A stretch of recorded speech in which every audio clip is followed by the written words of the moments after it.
Genius. वह मेरे अच्छे मित्र हैं, अच्छे अंतर्राष्ट्रीय ख्याति प्राप्त चित्रकार हैं। जहाँ तहाँ सब स्थानों पर उनकी पेंटिंग्स दीवालों की शोभा बनी हुई है। फिर चाहे वह किसी राजा महाराजा की कोठी हो, अभिजात्य किस्म के दफ्तर हो, डॉक्टरों वकीलों के चेम्बर्स हो या किसी सेठ जी का आलीशान बंगला हो। यद्यपि वह मेरे बहुत करीब के मित्र हैं, पर यह दीगर बात है कि आज तक मुझे उनकी कोई भी मॉडर्न पेंटिंग समझ में नहीं आई। एक दिन उन्होंने एक पेंटिंग बनाई और मुझे समझाना शुरू किया। फिर उन्होंने मटमैले रंगों से एक गोला बनाया, फिर उसमें कई आड़ी टेढ़ी लकीरें खींचे, गोले के शिखर के पीछे एक लाल रंग की रेखा खींची। इतना करने के बाद उन्होंने समझाना शुरू किया, ये जो दो पहाड़ दिखाई देते हैं वे कटे हुए गोले को पहाड़ कह रहे थे। उनके पीछे सूरज है, देखो पहाड़ की चोटी पर लाल लाल किरणें दिखाई दे रही हैं। सच बात तो यह है कि न तो मुझे कहीं कोई सूर्यबिंब ही दिखाई दिया और न चोटी पर बिखरी लाल किरणें, पर मैंने स्वीकृति में सिर हिला दिया। उन्होंने कहा कि सूर्योदय के साथ अंधकार दूर होगा और चारों ओर समृद्धि होगी। मनुष्य की निराशा अंधकार है और सूर्य प्रकाश आशा और आस्था। लाल किरणें प्रतीक है समृद्धि की। मैंने मन ही मन सोचा कि हमारे मित्रवर अगर चित्रकार के बजाय कवि होते तो शायद उनकी कुछ बात तो अपने पल्ले पड़ती। कभी वे कुछ अजीब सी रेखाओं को चित्रित कर उनमें नीले, लाल और पीले आदि रंगों के धब्बे बनाकर समझाएंगे, यह इंद्रधनुष है। इसमें जो नीला रंग है वह शक्ति का प्रतीक है, मनुष्य की आंतरिक शक्ति का। मैंने ध्यान से देखा, पर उस नीले रंग के भद्देपन के कारण घबराहट सी होने लगी।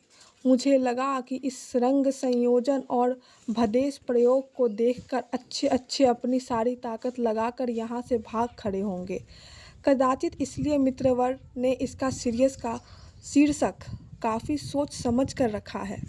कभी वह बतलाएंगे कि विचित्र से सिर पर एक अजीब सा मुकुट और उनके पास रखी एक तलवार। उसे स्पष्ट करते हुए वो बोले, पहचाना इस सिर, मुकुट और तलवार को? ये हमारी भारत माता है। मैं सोचने लगा कि क्या सचमुच हमारी भारत माता ऐसी बदशक्ल और कुरूप है, परंतु दोस्ती का यही तकाजा है कि उसके सामने उसकी हर पेंटिंग के लिए वाह वाह और गजब गजब कहना पड़ता है।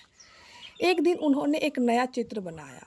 उसमें एक हड्डी नुमा कुछ था और एक चक्र जो सीधा ना होकर टेढ़ा मेढ़ा था। उन्होंने उस चक्र को दिखाकर समझाया, देखो यह चक्र है। इस चक्र में दो छोरों पर क्रमशः काल तथा युग का परिवेश है।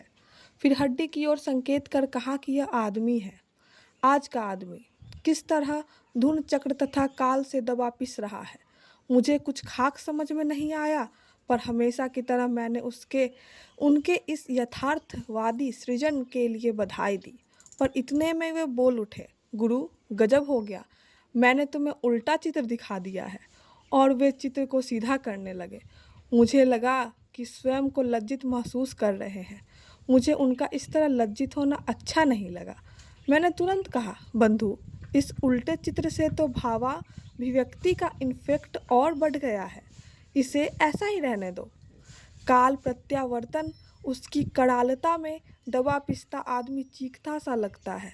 कितना असहाय और दयनीय लग रहा है आज का मनुष्य। उसे शायद अच्छा लगा।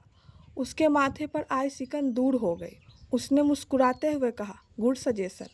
उसने चित्र को उल्टा ही रहने दिया, उस पर तारीख डाली, अपने हस्ताक्षर किए और उसका शीर्षक संकट बोध और मानवीय विघटन दे दिया। इसके बाद वे मुझसे बोले, मैं जानता था कि तुम में चित्रकला की अच्छी समझ है, आज उसका प्रमाण भी मिल गया। बहरहाल हमारे दिन मज़े में गुजर रहे थे। इस बीच कभी फाके कसी की नौबत नहीं आई और न कभी मुझे अनावश्यक रूप से तारीफ के पुलंदे खोलने पड़े। एक दिन की बात है, मैं सोकर उठा ही था कि मैंने देखा कि वे अपने कुछ पेंटिंग्स को फ्रेम, ब्राउन तथा रंगीन कागज आदि लगा रहे हैं। मुझे लगा कि कहीं इस कमरे को छोड़ने की कोई बात तो नहीं हो गई। मैं चिंतित हो गया कि अगर वे कमरा छोड़ देंगे तो मुझे भी टिकट कटाना पड़ेगा। वही इस कमरे का किराया देते हैं। मेरा खाना पीना भी उन्हीं के खाते में जाता था।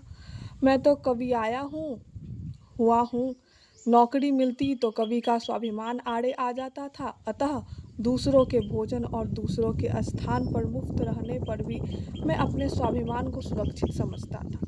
सच बात तो यह है कि उन्हें मेरे जैसा दर्शक, श्रोता तथा चित्रकला का अनाड़ी आलोचक चाहिए था और मुझे रहने तथा खाने-पीने का इंतजाम करने वाला किसी शरणागत अथवा मित्र की ज़रूरत थी।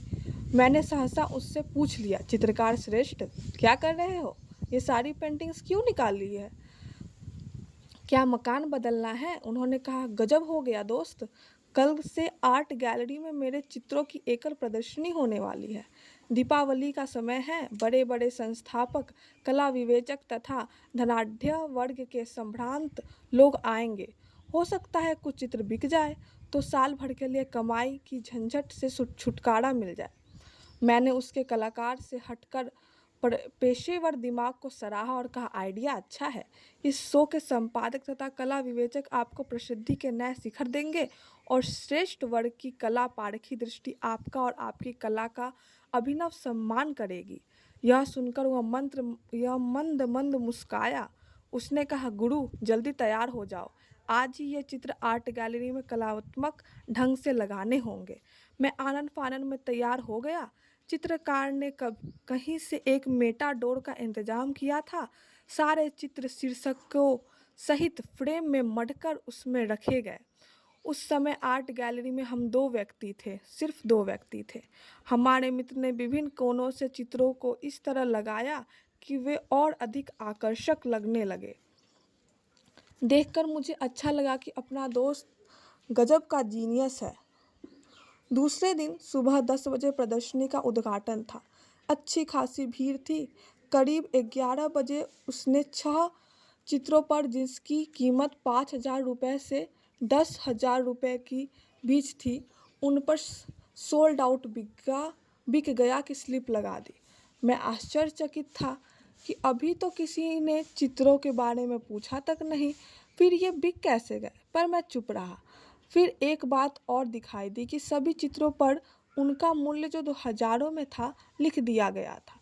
शायद उसने रात में आकर यह कार्य किया था, मुझे भी इसका अनुमान तक नहीं था। दिन भर प्रदर्शनी चलती रही। कई चित्र डॉक्टरों, वकीलों तथा धनाढ्य वर्ग ने खरीदे। उन्होंने तुरंत भुगतान भी कर दिया, परंतु हमारे मित्र ने खरीदारों से अनुरोध किया कि चित्र पर मैं बिक गए की चिट लगा देता हूँ, पर आप इन्हें शाम के बाद ले जाएं ताकि अन्य व्यक्ति भी इन चित्रों का जायजा ले सके। किसी को इस पर कोई आपत्ति नहीं थी। विनम्रता मुस्कुराहट से लदे फदे हमारे मित्र जहाँ एक ओर अपने बड़े बड़े ग्राहकों को प्रसन्न कर रहे थे, वही संपादकों और कला विवेचकों को कोई छोटी मोटी पेंटिंग्स उपहार स्वरूप देकर उन्हें कृतज्ञ कर रहे थे।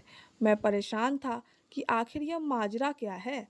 शाम जब प्रदर्शनी खत्म हुई, बिकी हुई पेंटिंग्स की डिलीवरी हो चुकी, संपादक, कला विवेचक अपने अपने गिफ्ट पैकेट लेकर विदा हो गए, तब मैंने देखा कि प्रदर्शनी के खुलते समय चित्रकार ने जिन चित्रों पर भारी दामों की चिट लगा दी थी, वे वहाँ वैसी ही थी। उनकी डिलीवरी लेने कोई नहीं आया था। मैं चित्रकार के हुए नुकसान को लेकर दुखी हो रहा था। मैंने उसका दुख हल्का करने के उद्देश्य से कहा, बंधु, कैसे लोग होते हैं, पेंटिंग पसंद कर लेते हैं और फिर ले नहीं जाते, कितना नुकसान कर देते हैं। मेरी बात सुनकर वह खिलखिला कर हंस पड़ा और हंसते हंसते पूछा, दोस्त, कौन सी पेंटिंग्स, कौन से लोग नहीं ले गए? मैंने उन पेंटिंग्स की ओर इशारा कर दिया। उसने कहा, बंधु, आज की प्रदर्शनी से 40,000 रुपये मिले हैं और इन पेंटिंग्स के कारण न तो कोई नुकसान हुआ है और ना ही लोगों ने फंसाया है, क्योंकि इनका कोई खरीदार था ही नहीं।